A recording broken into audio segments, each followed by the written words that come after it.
Bonjour à tous, j'espère que vous allez bien, c'est NT et vous êtes ici sur CM Academy, la chaîne YouTube dédiée aux études de santé.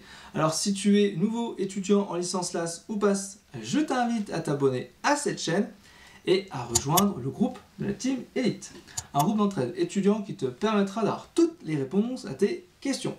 Alors aujourd'hui, on va voir la mécanique de Newton.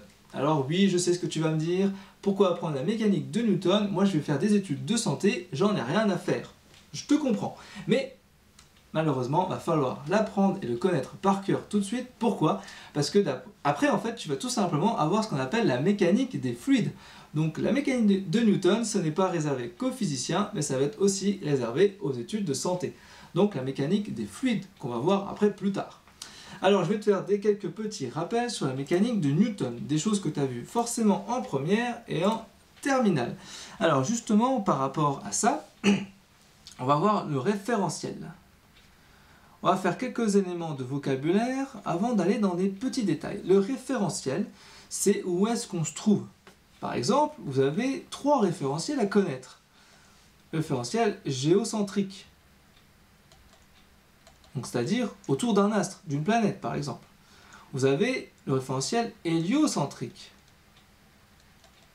c'est-à-dire autour du Soleil. Et vous avez le référentiel terrestre. Alors, on parle tout le temps de supposé galiléen, mais ça, je ne vais pas rentrer dans les détails, c'est plutôt de la terminale. Donc nous, en général, on est plutôt dans le référentiel terrestre, en tout cas en ce qui nous concerne. Ensuite, on a le système à savoir définir.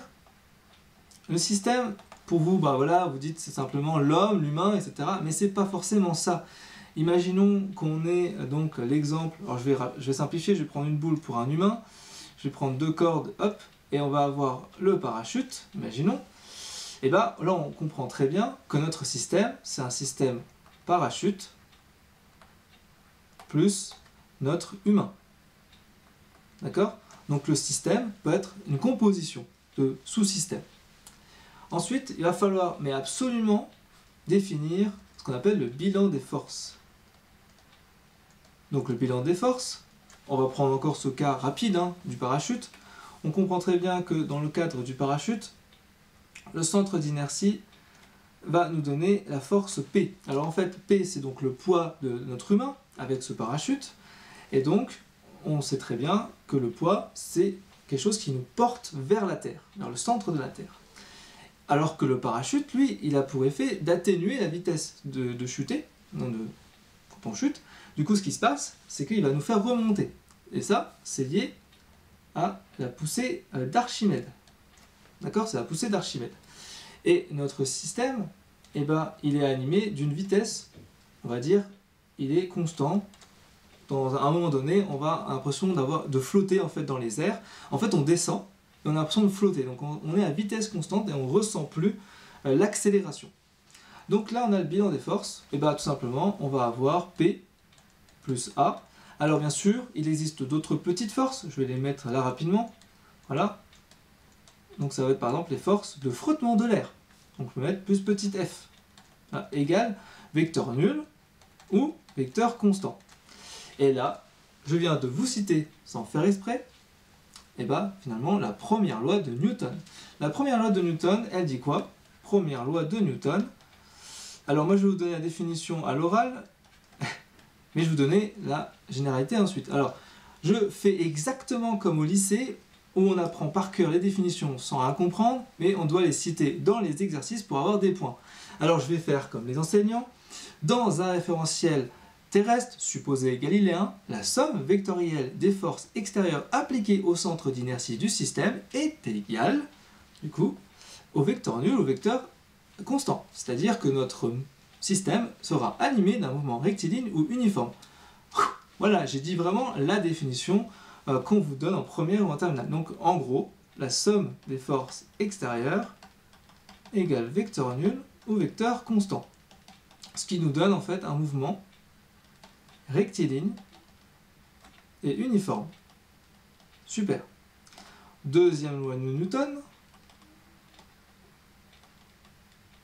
Alors pareil, dans un référentiel terrestre supposé galiléen, la somme vectoriel des forces extérieures appliquées au centre d'inertie du système est égal au produit de sa masse fois le vecteur accélération. Le système sera animé soit d'un mouvement accéléré ou décéléré, tout simplement. Du coup, la somme des forces extérieures est égale à ma, la masse fois le vecteur accélération. Donc on aura soit un mouvement qui est accéléré ou décéléré. Voilà. Et enfin, la troisième loi de Newton, qui sert un peu à rien pour le coup dans nos cas, c'est donc le fait qu'une force exerce sur une autre, donc cette autre force exerce également une force contraire. Par exemple, une force A sur B donnera donc une force B sur A. Ok? C'est tout.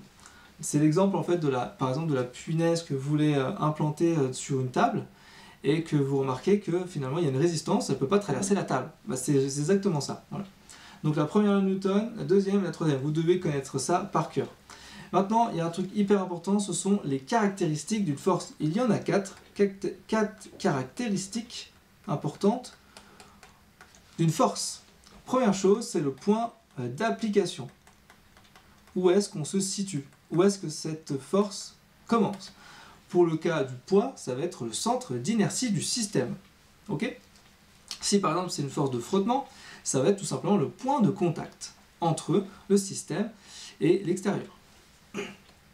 Ensuite, on va avoir la direction.